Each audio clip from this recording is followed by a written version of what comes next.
So Apple had their worldwide developers conference, and let's just say that they stole a few things from Android and maybe some other apps. But hey, you know what? I'm not complaining.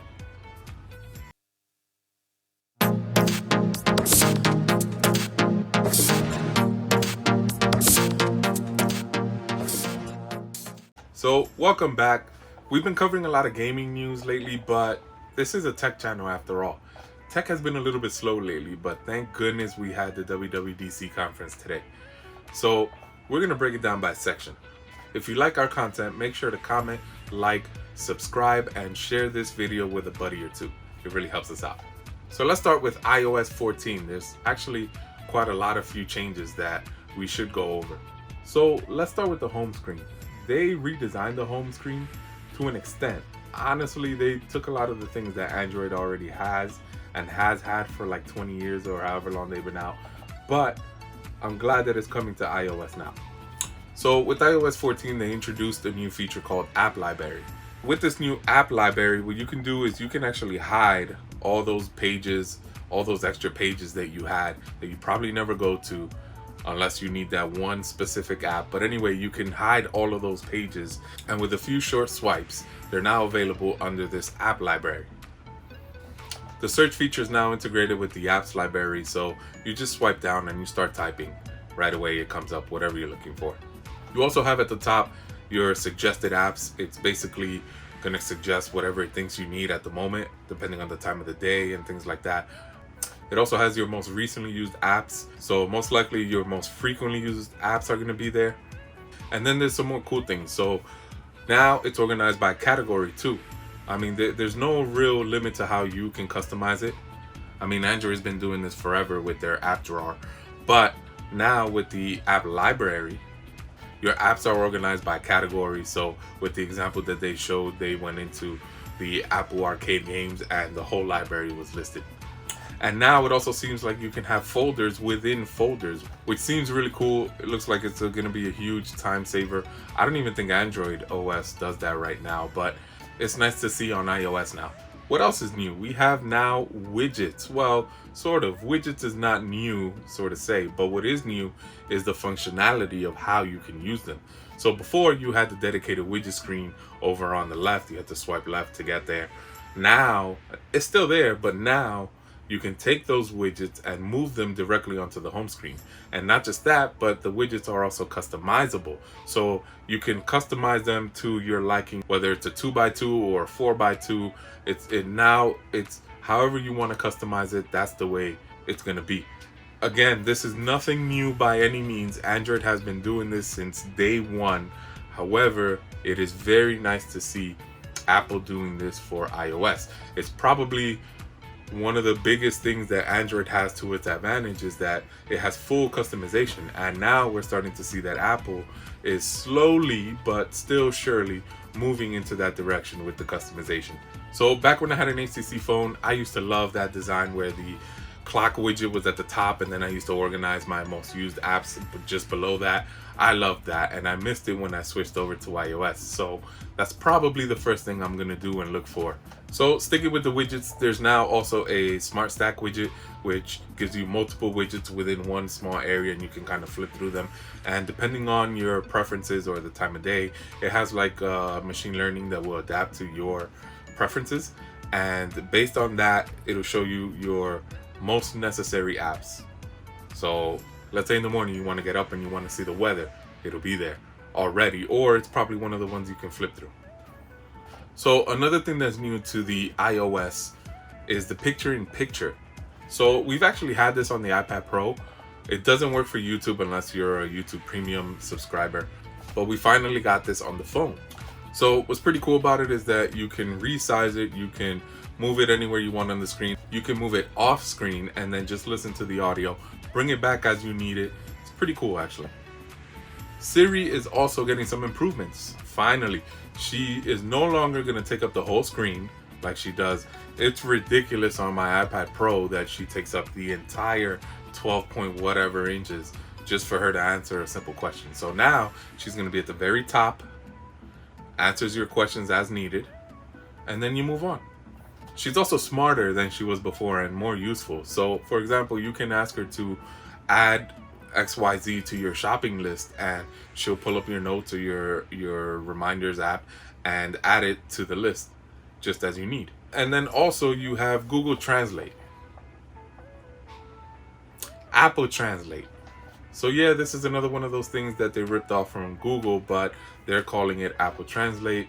Basically serves the same function. And Siri can use it too, so that'll be nice.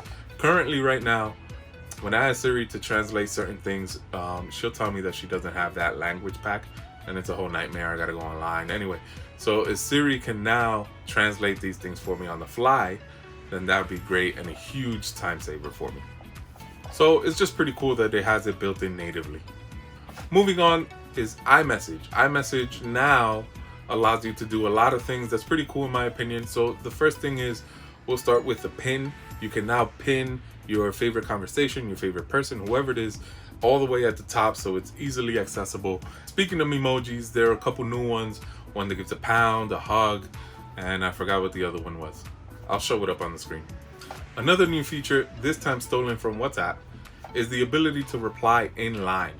So what does this mean? If you're in a group chat especially, or this even happens when you're talking one-on-one with somebody in a message, you might have two conversations going at the same time. You could just reply directly to that one conversation and continue it from there. You can see the entire conversation as long as you keep replying in that one thread, which is kind of cool. Others can also view them as a specific conversation within the main chat, which is a huge improvement over where they stole it from, which is WhatsApp. Also stolen from WhatsApp, you have mentions now. You can just start typing the person's name and it will tag them, sort of say. And then you can also turn that specifically on or off. Let's say if you're in a group chat and everyone is constantly messaging, but you only want to be notified when it's specifically directed towards you and you're mentioned, then you can have that notification pop up. You join back the conversation and then you leave when you're done. You can also set up a group photo, again, stolen from WhatsApp. They basically took all the core and key features of WhatsApp and moved it over to iMessage, which again, I'm okay with. WhatsApp is a third-party app you have to download, while iOS has this built into the operating system natively, so no complaints from me. You can set up a group photo or add an emoji, or if you don't have any photo, it'll just kind of take everyone's memoji or picture and just kind of put it together inside the little circle. Whoever is most active and most recently writing in the chat, then their picture will be bigger. Moving on to maps, they rolled out earlier in the year. There's better navigation for roads, pedestrian paths, and land covers. So if you see a statue of somebody famous or whatever, you can get more information about that statue, read up on the person, why it's there, so on and so forth, right within the Maps app. And there's more continuously being added every day. Here's something that I'm really interested in. They just added cycling into the Maps app. This is really exciting for me because I recently have been trying to get back in shape. Yes, I said back. Even 5 years ago, maybe less than that, I was running up and down the basketball court, my favorite sport. I used to dunk all the time, and now not so much. So I just want to get back into game shape. So this bicycling app will definitely be a plus for me. I'm going to take full advantage of it. Unfortunately for me, my city is not one of the ones that is available, so I may have to wait a little bit. It's not going to stop me from riding, but new cities are being added all the time. With this new bike app, what do you got? You can see elevations on your rides. You can see if you need to take any stairs. This might be useful if you got to carry your bike up 50 stairs. You may not want to do that. And then it'll let you adjust your route as needed. For EV cars, EV electric vehicles, those cars now on the Maps app, you can route to wherever you need to go with charging stations along the way. And if you tell the app what make and model your car is, it will tell you what the compatible charging stations are, and it'll route you to it, so you no longer have to fear driving long distances. With CarPlay, you can now add wallpaper. You can now look for parking garages. They also added EV charging stations directly accessible within the CarPlay app. And then also quick food ordering. Now you can open your car with your phone. Your phone will act as your key.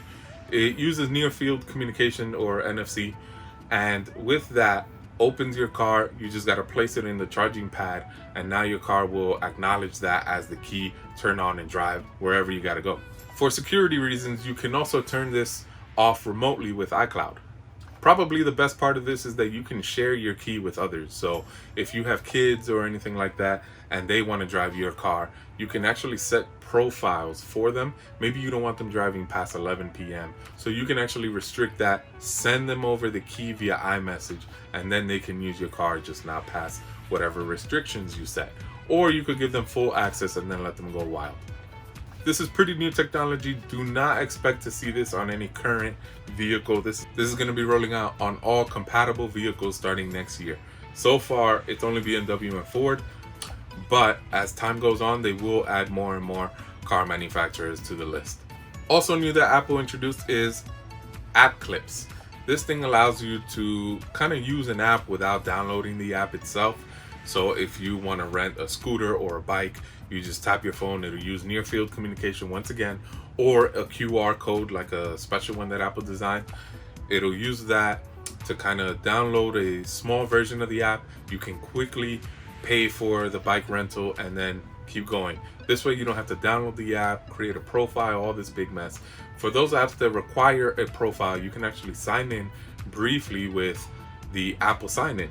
They rolled this out last year. I don't think I've used it much, but I did use it just last week and it was pretty seamless and fast. iPadOS also got an update. All the stuff that I mentioned before from the iOS update is also moving over to the iPadOS. Very similar.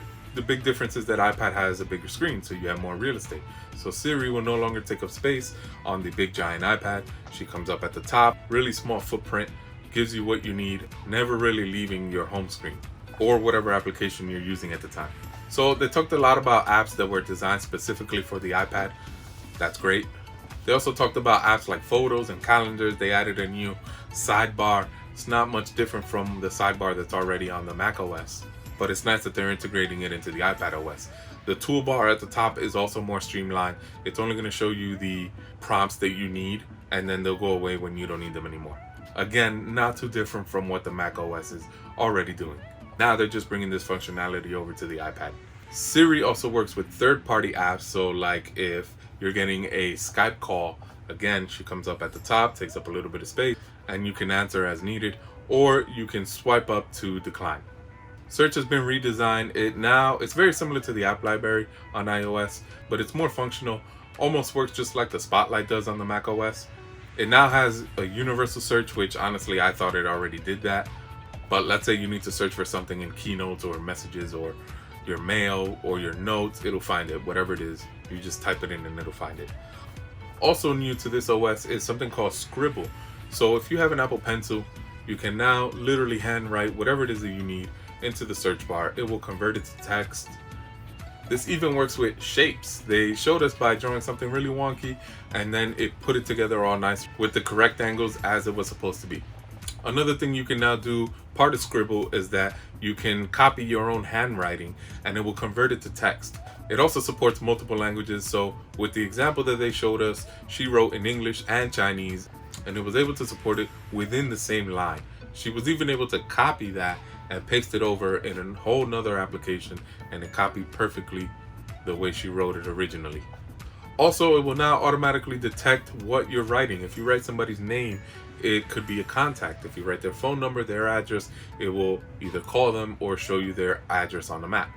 Moving on to AirPods, we already know that you can switch between devices using the same AirPods, but now it will do it seamlessly between all your integrated devices. So if you are listening to a podcast on your iPhone and then you switch to your iPad and then you move over to your MacBook and then, oh, you gotta go back to your iPhone, well, your AirPods will go with you automatically.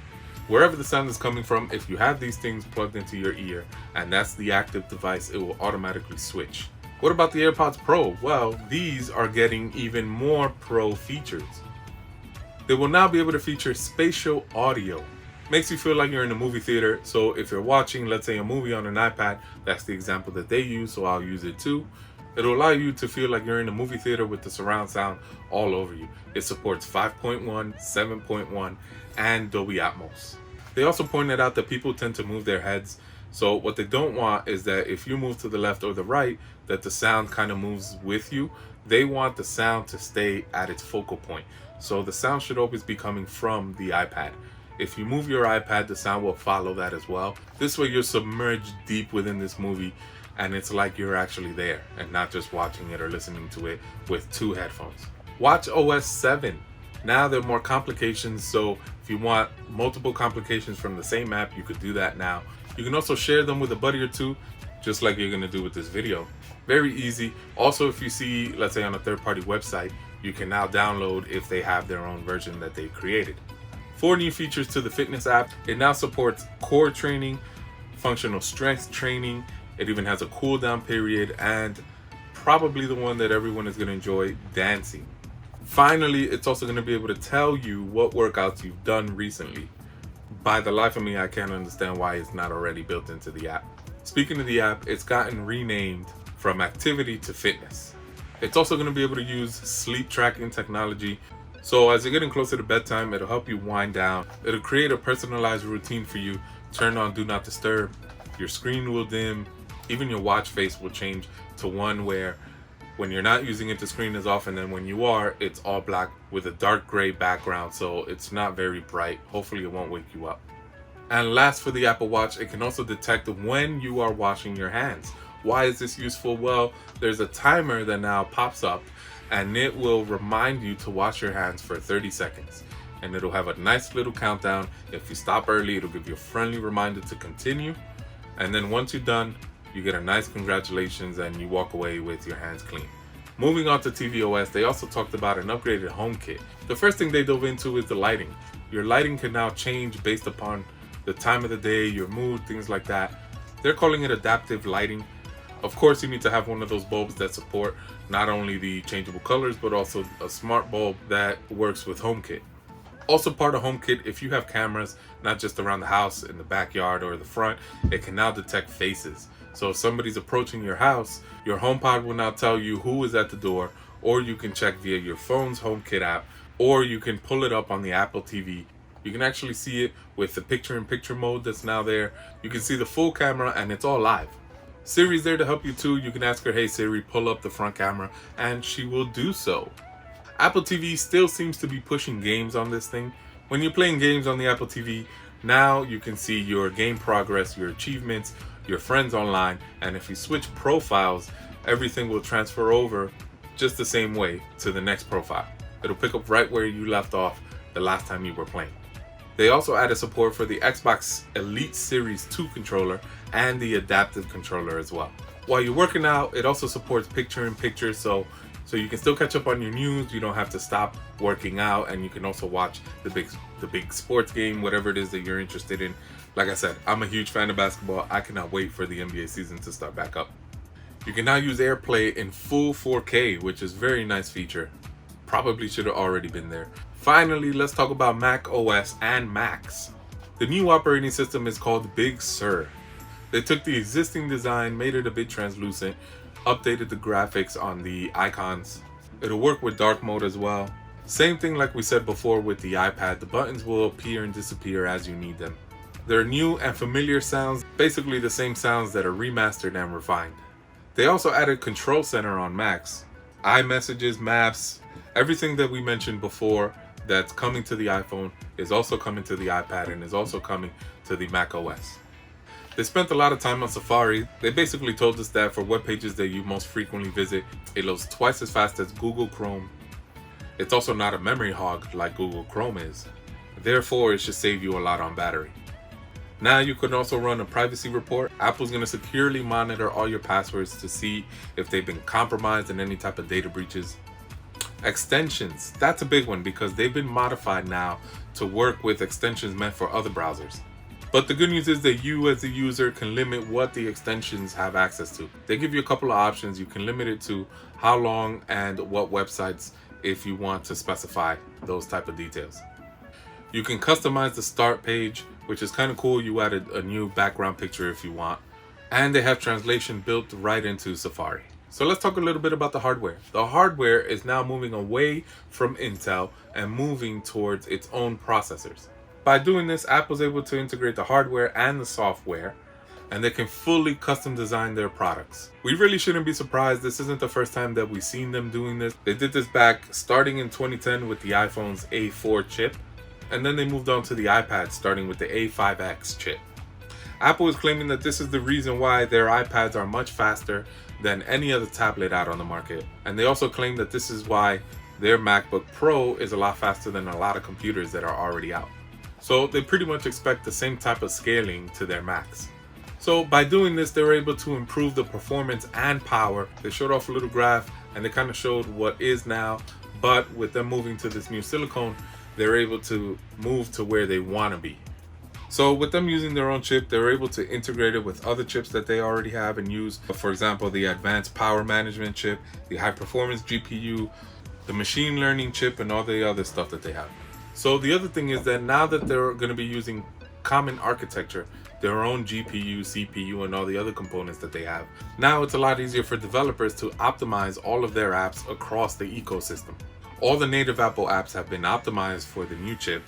They showed us a Mac Mini that you can purchase if you're a developer. It's using the current iPad Pro's chip, which is very powerful. It's actually a decent price for what you're getting in that Mac Mini. A couple developers have already taken advantage of this. You have Microsoft that optimized Word, Excel, and PowerPoint. Interesting to see Microsoft and Apple playing well together. This is now the second time that we've seen them work together, before with the Elite Series 2 controller and their games. You also have Adobe that took advantage of this, showed off editing a picture. And last but definitely not least, Final Cut Pro. They showed us a 4K image rendering in real time. It was even able to crop the most important part of the frame where all the action is. And side by side, it was able to render 3 different images all in 4K at the same time. That was very impressive. So that's our coverage for the WWDC. I strongly suggest that you go check it out for yourself. The whole conference was about an hour and a half, give or take, maybe 2 hours. Very interesting stuff. Speaking of the Elite Series 2 controller, I do have a video coming up on that, so stay tuned. We will go over the reason why I bought it 6-7 months later or whenever it came out, but stay tuned. Once again, share this video with a buddy or two, like, comment, subscribe. My question for you guys is, what are you most looking forward to that was announced in the Apple conference? Comment below.